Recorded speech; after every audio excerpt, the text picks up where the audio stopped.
Hello मेरे प्यारे बच्चों। इंटरव्यू, वह इंटरव्यू जो एक सेलिब्रिटीज की ली जाती है। एक मैं आप लोगों को बात बताना चाहती हूँ यहाँ पर।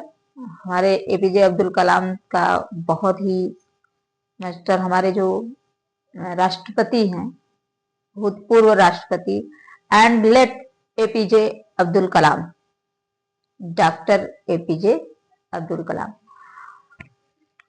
who has given his very strong view of point that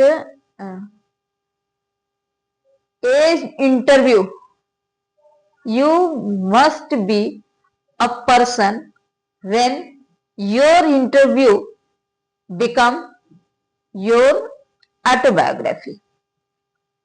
जब आपका इंटरव्यू आपका ऑटोग्राफ बने तब आपकी पहचान बनती है। ऑटोग्राफ यानी कि इंटरव्यू से आप जो पहचान बनती है, अगर आपकी जो सिग्नेचर होती है वह ऑटोग्राफ में चेंज हो जाए तब जाके एक व्यक्ति की सही पहचान बनती है। अपनी पहचान बनाना इतना भी आसान नहीं है। इस बड़े से जमाने में, इस बड़ी दुनिया में, इतनी बड़े वर्ल्ड में अपनी पहचान को बना पाना इतना आसान नहीं है। पहचान बनाने के लिए जिसकी की इंटरव्यू लिया जा सके, यानी कि हम साधारण लोगों का कोई इंटरव्यू लेने थोड़ी आता है। इंटरव्यू तो सिर्फ उनका होता है जो अपनी एक पहचान बना लिए होते हैं, जिनकी कोई पहचान होती है, जो सेलिब्रिटीज होते हैं, उनका इंटरव्यू होता है। अभी आपने मेरे प्यारे बच्चों, आपका ये जो सेकंड पार्ट है इंटरव्यू का, पिछले पार्ट में आपने उन सभी लोगों के व्यूज को जाना जिन्होंने आपको ये बताया कि कुछ लोगों ने आपको बताया उसमें कि उन्हें इंटरव्यू अच्छा लगता है, या कुछ लोग कहते हैं कि इंटरव्यू आपकी जो प्राइवेसी है वह समाप्त कर देता है। इंटरव्यू हमारी जो प्राइवेसी है वो समाप्त कर देता है। और कुछ लोगों का कहना है कि इंटरव्यू एक अच्छी चीज है, जो कि आपने पिछले पार्ट में पढ़ा है। लेकिन इस पार्ट में आप दो मेन कैरेक्टर इसके जो हैं, एक है मुकुंद पद्मनाभन और एक है उम्बर्टो इको। इन दोनों के बीच में जो इंटरव्यू होता है यह एक उसी का एक्सर्ट है, उसी का एक हिस्सा है। आप पहले भी जान चुके हैं कि इंटरव्यू के पीछे लोगों के क्या दृष्टिकोण है। तो मेरे प्यारे बच्चों, प्लीज आप आइए और इसे देखिए कि इसमें हमारे जो इको साहब जी हैं उनका इंटरव्यू के प्रति क्या प्रोस्पेक्ट्स है, क्या उनकी सोच है, क्या वो समझते हैं। तो part 2, I am a professor who writes novels on Sundays, Umberto Eco. Sundays को, यानी ये संडे को क्या लिखते थे? नॉवेल लिखते थे। यानी संडे को ये फ्री होते थे और बाकी दिन तो प्रोफेसर है तो ये वर्क करते थे, स्कूल में होते थे, कॉलेज में होते थे, तो जाहिर सी बात है इनको टाइम नहीं मिलता था। और संडे को जब ये फ्री होते थे तो ये अपना एक नॉवेल फिनिश कर देते थे। The following is an extract from the an interview of Umberto Eco. ये उम्बर्टो इको के इंटरव्यू का एक एक्सट्रैक्ट है। The interviewer is Mukund Padmanabhan. जो इंटरव्यूअर है, जो इंटरव्यू लेने वाला है, वो है मुकुंद पद्मनाभन। फ्रॉम द हिंदू, ये हिंदू नामक एक जो है वो चलती है पत्रिका, आज भी यह अवेलेबल है आपके मार्केट में। आप सर्च करेंगे तो आपको द हिंदू नाम की पत्रिका मिल जाएगी। इसके जो इंटरव्यूअर हैं ये हिंदू नाम की पत्रिका के एक हिस्सा है। उन्होंने Umberto Eco, a professor at the university of Bologna in Italy के बोलांगना नाम की यूनिवर्सिटी के ये प्रोफेसर हैं।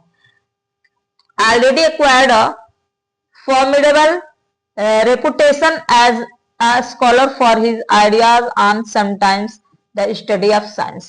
यह अपने आइडियाज के बारे में जाने जाते हैं। रेपुटेशन एज ए स्कॉलर, एक विद्वान के रूप में इनका रेपुटेशन है। Literary interpreter and medieval ethics before he turn to writing fictions. जैसे ही वह अपने मतलब उन्होंने अपने जो राइटिंग को फिक्शन में चेंज कर दिया। फिक्शन होता है क्या है? फिक्शन ये हमारे जैसे हमने कुछ कल्पना किया और उसको लिख दिया, वह फिक्शन कहलाता है।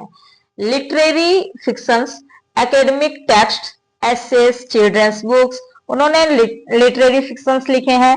एकेडमिक टेक्स्ट्स के बारे में भी उन्होंने बहुत कुछ लिखे, एसेस भी लिखे हैं, और यहाँ तक कि बच्चों के बारे में भी उन्होंने बुक्स लिखी हैं। न्यूज़पेपर आर्टिकल्स भी उन्होंने बहुत सारे लिखे थे।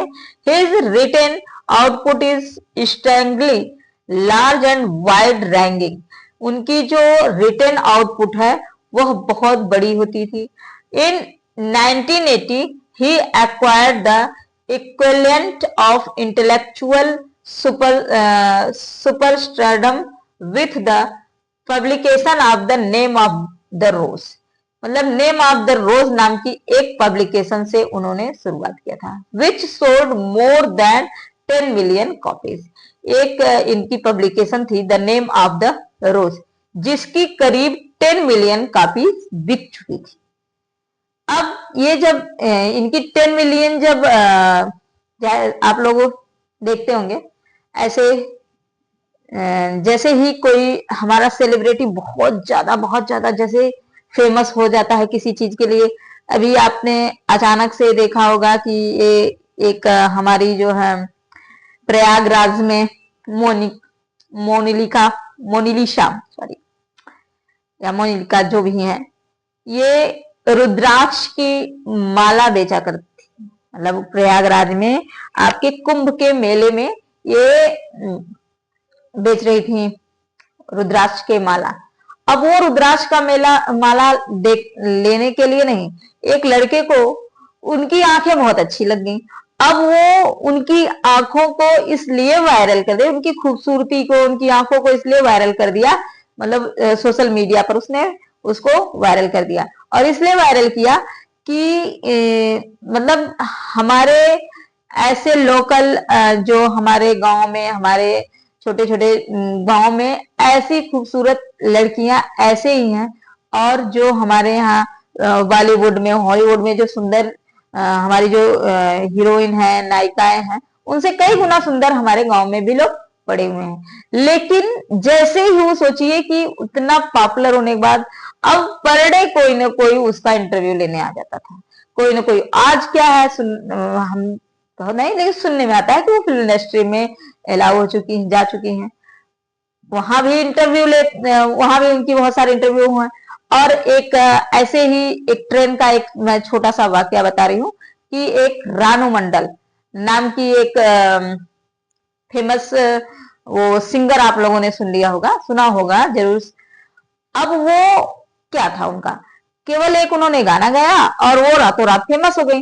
जब वो रातों रात फेमस हो गई तो लोगों ने उनका इंटरव्यू लेना शुरू किया, क्योंकि वो सेलिब्रिटी बन गई। ऐसे ही हमारे जो ये उम्बर्टो साहब हैं, उनकी एक बुक 10 मिलियन के करीब में बिक गई। और जैसे ही बिकी तो उनके इंटरव्यू शुरू हो गए। अब उसमें जो इंटरव्यूअर थे वो हिंदू नामक पत्रिका के जो संपादक रहे मुकुंद पद्मनाभन जी, इन्होंने इनका इंटरव्यू लेने, मतलब ये उनका इंटरव्यू लेने पहुंचे। Mukund, the English novelist and academic David Lord once remark, I can't understand how one man can do all the things he यानी इको डस। तो मुकुंद ने कहा कि सर, एक इंग्लिश नॉवलिस्ट हैं और एकेडमिक मतलब वो भी कहीं टीचिंग या एकेडमिक से जुड़े हुए हैं, डेविड लॉर्ड साहब, वो कहते हैं कि उन्होंने एक बार एक रिमार्क दिया था कि आई कांट अंडरस्टैंड, मैं ये समझ नहीं, how can a man do such things. मतलब आप ऐसे देखिए कि कोई व्यक्ति हर काम कर लेता है, लोग कहते पता नहीं कैसे कर लेता है यार, मैं समझ ही नहीं पाता हूं। तो ऐसे ही उनके बारे में किसी ने कहा कि how can he do so large so things, so many things in a one time, I don't. तो इको साहब के बारे में उन्होंने रिमार्क किया था। तो उम्बर्टो इको ने उस पर मुकुंद पद्मनाभन जी को जवाब दिया, यानी जो हमारे इंटरव्यूअर थे उनको इन्होंने इंटरव्यू देते समय कहा कि maybe I give the impression of doing many things, हो सकता है कि मैं बहुत सारा काम कर लेता हूं, but in the and I am convinced I am always doing the same thing. मतलब कि हो सकता है लोगों को ये लगता है कि मैं एक साथ बहुत सारा काम कर लेता हूं, लेकिन ऐसा कुछ नहीं है। मैं एक ही काम को, यानी जो मेरी सोच है, मैं जो सोचता रहता हूं, मैं जो मतलब लोगों को अपने रिसर्च कर रहा होता हूं, वही मैं लिख डालता हूं, बस दैट्स ऑल। मैं बहुत सारा काम नहीं करता हूं। Mukund which is Umberto Eco, अच्छा अच्छा, now that is more difficult to explain. मैं बता नहीं सकता, मैं एक्सप्लेन करना मुश्किल है कि मैं कैसे इसको एक्सप्लेन करूं कि वो मैं कैसे कर लेता हूं। I have some philosophical interest, मेरे पास कुछ फिलोसॉफिकल इंटरेस्ट हैं, मेरी उसमें रुचि है। And I purpose them through my academic work, और मैं उस पर अपना पर्पस दिखाता हूं अपने एकेडमिक वर्क के द्वारा। And my novels even my books for children are about non violence, और मेरी जो नॉवेल है और मेरे जो यहाँ तक की जो बच्चों के ऊपर जो मेरी बुक है वह मेरे नॉन वायलेंस के मेरे दृष्टिकोण के बारे में है, लिखी जाती है, एंड पीस, शांति पर। And you see the same bunch of ethical philosophical interest, आप जानते हैं कि इसमें मेरा इंटरेस्ट है और यही इंटरेस्ट मैं उस पर लिख डालता हूं। And then I have a secret, और मेरी एक सीक्रेट भी मैं आपको बताता हूं। Did you know what will happen if you eliminate the empty spaces from the universe? आप क्या जानते हैं कि did you know what will happen, क्या होगा if you eliminate the empty spaces, अगर आप खाली जगहों पर from the universe से eliminate the empty spaces, यानी कि empty spaces को बनाना चाहते हैं in all the atoms, एक एक कण पर, the universe will become as big as my fist, जो यूनिवर्स है वह इतनी बड़ी हो जाएगी जितनी कि हमारी जो है ये फिस्ट है। यानी कि कहने का मतलब है कि अगर हम मतलब कह रहे हैं कि इम्पटी स्पेस के बारे में सोचें तो अगर छोटी छोटी चीजों को हम मिलाते हैं, जैसे ये हमारा यूनिवर्स है, ये आपको बहुत बड़ा लगता है, अगर हम उसको यूटिलाइज कर देते हैं, छोटा करने लगेंगे तो वो एक हमारे फिस्ट के बराबर हो जाएगा। Similarly we have a lot of empty spaces in our lifes, ऐसे ही हमारे जीवन में बहुत सारे एम्प्टी स्पेस हैं हमारे जीवन में। आई कॉल देम इंटरेस्टिक्स, मैं आपको इसको बताता हूं। Say you are coming over to my place, चले मैं बताता हूं आप मुझसे मिलने आए होंगे, और हमारा घर, जैसे मेरा घर आपका ये 4 फ्लोर पर है, यानी कि say you coming over my place, you are in an elevator and while you are coming up I am waiting for you. आप आने वाले हैं ऊपर और मैं आपका इंतजार कर रहा होता हूँ। आप आने वाले हैं और मैं आपका क्या कर रहा हूं, इंतजार कर रहा हूं। उस इंतजार करने के समय को आई विल यूटिलाइज, मैं उसका प्रयोग करता हूं, क्योंकि उतने समय में मैं एक नावल लिख लेता हूं जितने समय में आप नीचे से ऊपर आते हैं। That's all. I have already written an article, मैं एक आर्टिकल तैयार कर लेता उतने समय में। तो मैं आपका वेट कर रहा हूं, अगर बैठ के मैं चलो आ रहे हैं भैया, आ रहे हैं, आने दो, आना है आना है आना आना, वो आने वाले हैं वो आने वाले हैं, इतना जितने में मैं आपका वेट करूंगा उतने में मैं लिख लूंगा। एक बात और मैंने एक बार पढ़ा था कहीं कि एक बार किसी ने नेहरू जी से पूछा कि आप कैसे इतना समय दे लेते हैं हर जगह। तो उन्होंने कहा कि आप जितनी बार अपने हाथ को घुमा घुमा कर घड़ी देखते हैं, आजकल तो लोग मोबाइल में टाइम देखते हैं, मतलब पहले लोग घड़ी पहना करते थे, तो कहते हैं जितना आप हाथ घुमा घुमा के घड़ी देखते हैं और आप लोगों से करीब हर 10 मिनट बाद ये कहते हैं कि टाइम नहीं है, टाइम नहीं है, टाइम नहीं है, टाइम नहीं है, जितने में आप ये बोलते हैं कि मेरे पास टाइम नहीं, टाइम नहीं, वो हर एक मतलब उसमें 30 सेकंड लगता है और अगर जोड़ दीजिए तो आपका 1 घंटा तैयार हो जाता है और वह 1 घंटा आप यूज कर सकते हैं किसी काम में। आप अच्छे से समझ सकते होंगे इस बात को मैं क्या कहना चाहती हूँ कि समय का प्रयोग हर व्यक्ति कर सकता है बट लोग करना नहीं चाहते हैं। और यह हमारे जो उम्बर्टो इको साहब हैं वह बहुत अच्छे से हमें इस बात को समझाए हैं कि हम समय का प्रयोग कैसे कर सकते हैं। और प्रेजेंट टाइम की जनरेशंस जो है मोबाइल में स्क्रॉलिंग करके अपने टाइम को वेस्ट करता है। अगर उस समय का प्रयोग वह उसी चीज पर मोबाइल पर ही अपने किसी अच्छे काम में करे तो उसका समय बहुत ही अच्छे से, जैसे कि आप अगर स्क्रॉलिंग करके कुछ पढ़ रहे हैं तो बेस्ट है आपके लिए, नो प्रॉब्लम। बट स्क्रॉलिंग करके आप क्या सुनते हैं गंदी गंदी, वो आपको क्या करता है, आपके माइंड सेट को खराब कर देता है। Mukund, not everyone can do that of course, कोई बहुत लोग तो ऐसा नहीं कर पाएंगे कि मतलब इतने ही समय में इतना बड़ा आर्टिकल भी तैयार कर लें।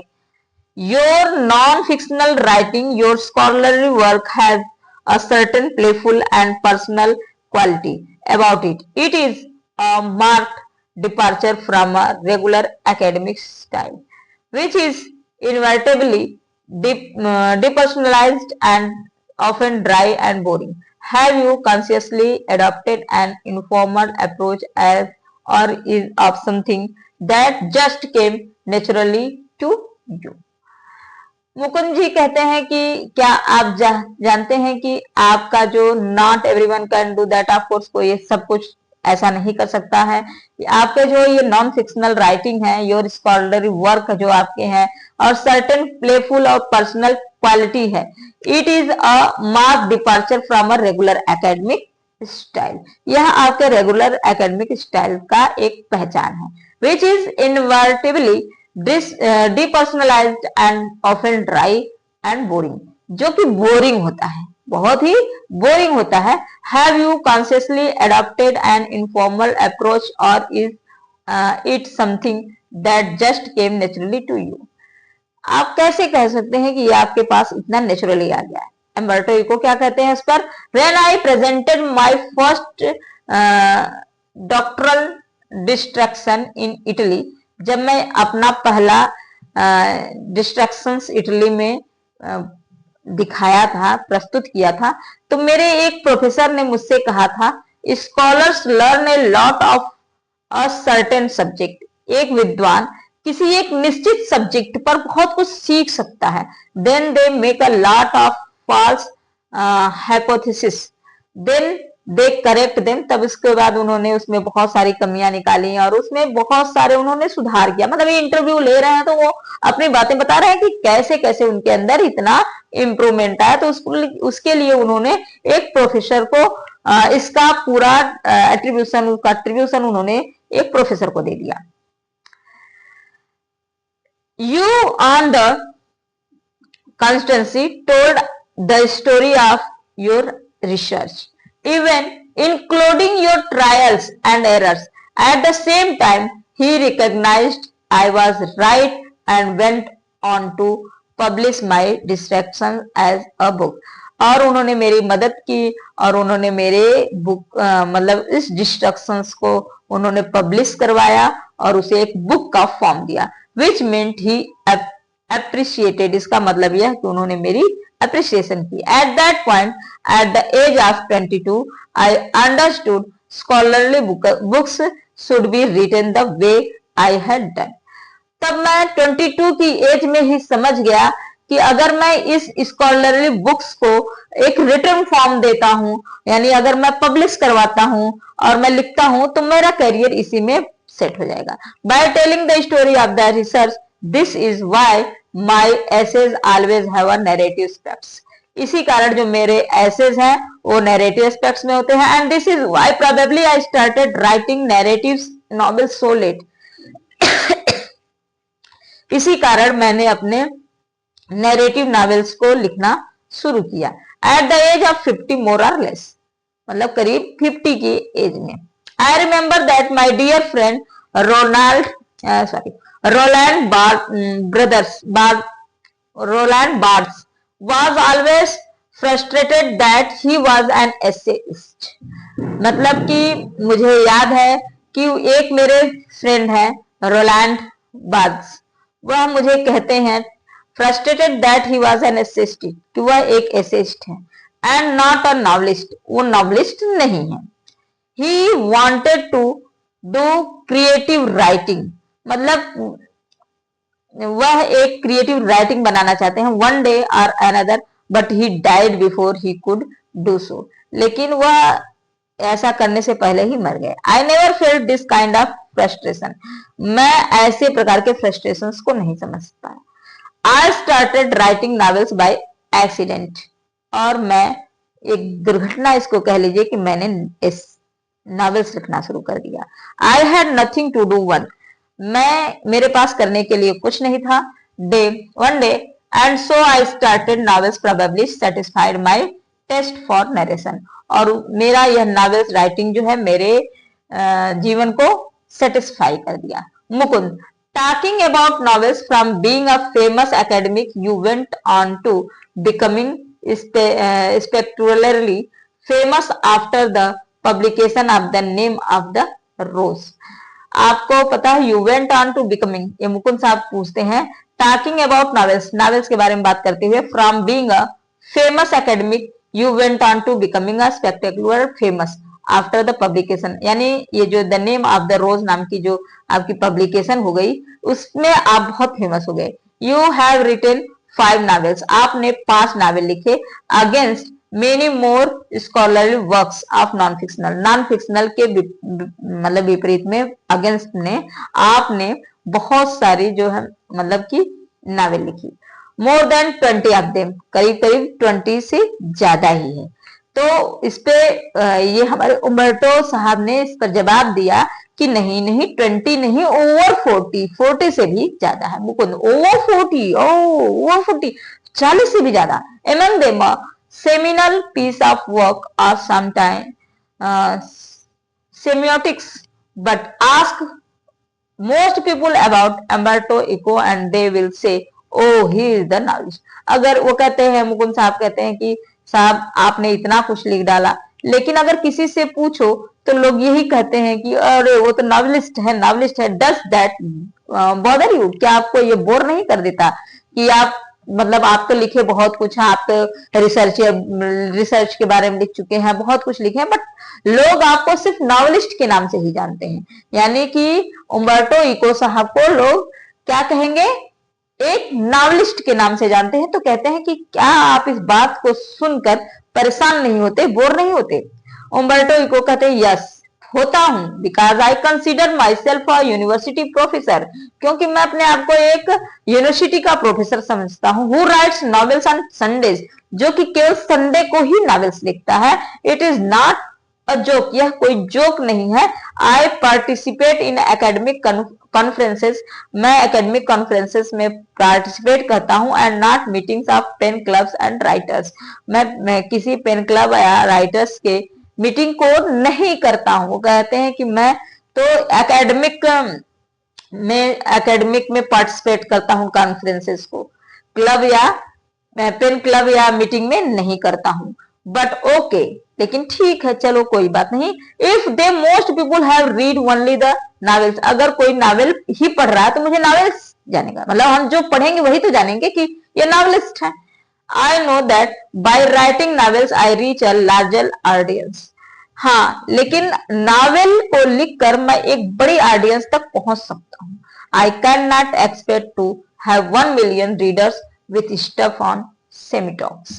मैं कह सकता हूं कि 1 मिलियन रीडर जो है इस टॉपिक पर है। Mukund, which brings me to my next question। इसी पर मैं आपसे एक दूसरा क्वेश्चन पूछता हूं। The name of the rose is a very serious novel, यह एक बहुत सीरियस नॉवेल है। It is a detective yarn at one level, but it also delves into metaphysics, theology and medical history. Yet it enjoyed a huge mass audience. Were you puzzled at all by this? वो पूछते हैं कि आपका जो the name of the rose है, यह एक ऐसा सीरियस नावल है जो कि मेटाफिजिक्स पर है, थियोलॉजी पर है, मेडिकल हिस्ट्री पर है, फिर भी इसको एक बहुत बहुत बड़ी संख्या यानी 10 मिलियन का बिकना आप समझ सकते हैं कि बहुत बड़ी संख्या में लोगों ने इसको लाइक किया होगा, तभी तो पढ़े होंगे और इतनी बिकी होगी। Were you puzzled at all by this? क्या आपको इस पर आश्चर्य नहीं हुआ? उम्बर्टो इको: नो, नहीं। जर्नलिस्ट आर पजल्ड, इस पर केवल जर्नलिस्ट ही पजल्ड होते हैं। एंड समटाइम्स पब्लिशर्स, और कभी कभी पब्लिशर्स भी हो सकता है, क्योंकि उसकी उम्मीद होती है कि इतना ही बिक पाएगा, इससे ज्यादा तो बिक नहीं पाएगा। And this is because journalists and publishers believe that people like trash and don't like difficult reading experiences. क्योंकि हमारे जो पब्लिशर्स होते हैं और ये जर्नलिस्ट होते हैं, ये सोचते हैं कि लोग सिर्फ ट्रैश रीडिंग पसंद करते हैं और डिफिकल्ट रीडिंग एक्सपीरियंसेस उनको पसंद नहीं होता है। Consider there are 6 billion people on this planet. सोचिए, एक बार विचार कीजिए कि इस धरती पर आपके जो है 6 बिलियन लोग रहते हैं प्लेनेट पर। The name of the rose sold between 10, और ये जो the name of the rose है उसमें से 10 लोगों के बीच बिकती है। एंड 15 मिलियन कॉपीज, और उसकी 15 मिलियन कॉपीज बिक जाती है। So in a way I reached only a small percentage of readers. तो केवल हम एक छोटे से रीडर्स के तक पहुंचते हैं। But it is exactly these kinds of readers who don't want easy experiences। लेकिन ये वो लोग पढ़ते हैं जो easy experiences को नहीं पढ़ना चाहते हैं। और at least don't always want this। I myself at 9 p.m. after dinner watch television and want to see either Miami Vice or Emergency Room। I enjoy it and I read it but not all day। कहते हैं कि मैं जो है 9 PM पर बैठता हूँ, dinner के समय टेलीविजन देखता हूँ और उसमें मियामी वाइस और इमरजेंसी रूम 2 हैं, देखता हूँ, इसको एंजॉय करता हूँ। लेकिन क्या मैं इसको पूरे दिन देख सकता हूँ? नहीं देख सकता हूँ। Mukund, could the huge success of the novel have anything to do with the fact that it deals with a period of medieval history that. कहते हैं कि क्या आपकी जो सफलता है, could the huge success of the novel, इस novel की जो सफलता है, have anything to do with the fact, इस बात से कोई फैक्ट बताता है कि that it deals with a period of medieval history, यह मिडिवल हिस्ट्री मतलब मध्यकालीन हिस्ट्री से रिलेटेड है। उम्बर्टो इको: दैट्स पॉसिबल, यह हो सकता है। But let me tell you Chinese wise man, my American publisher said while she loved my book. मतलब कि मेरी एक अमेरिकन पब्लिशर है जो कि मेरी बुक को पसंद भी करती हैं, उन्होंने मुझसे कहा then 3,000 copies in country where nobody has seen a cathedral or studies Latin. वो कहते हैं कि बहुत सारे लोग कैथेड्रल और लैटिन नहीं पढ़ सकते, इसलिए सिर्फ 3,000 कापियां ही बिक सकती हैं। So I was given an advance for 3,000 copies, इसलिए मुझे जो एडवांस मिला वो 3,000 कॉपी का ही मिला। But in the end it sold 2 or 3 millions in the US. लेकिन लास्ट में ये 2 या 3 मिलियन यूएस में बिका। A lot of books have been written about the medieval past far before mine। medieval मतलब कि मेरे से पहले बहुत सारे लोगों ने medieval past पर लिख चुका होगा। I think the success of the book is a mystery। मैं समझता हूँ कि किताब का सफल होना एक रहस्य है। Nobody can predict it। कोई इस पर जो है प्रिडिक्ट नहीं कर सकता। I think if I had written the name of the rose 10 years earlier or 10 years later it would not have been the same। मैं सोचता हूं अगर मैं अपनी इस किताब को 10 साल पहले लिखता या 10 साल बाद लिखता तो शायद ये सिचुएशन नहीं होती। It would not have been the same। Why it worked at the time is a mystery। मतलब ये कहा जा सकता है कि कोई काम, according to me here the writer want to tell us that things which we do must be on time and certain of time. मतलब हम एक निश्चित समय पर जब जो काम करते हैं उसमें जरूर सफलता मिलती है। और हम अगर उस काम को डिले करके करते हैं तो आज करने, चलो कल कर लेते हैं, तो उसमें शायद सफलता नहीं मिलती। इसलिए कभी कहता है कि शायद मैं 10 साल पहले करता तब भी नहीं इतना बिकता, या 10 साल बाद करता तब भी इतना ही नहीं बिकता। तो मेरे प्यारे बच्चों, अगर आपको यह हमारा इंटरव्यू चैप्टर पसंद आया हो तो प्लीज इस चैनल को अपना प्यार दीजिए और अपना सपोर्ट दीजिए। Thank you. Like and subscribe.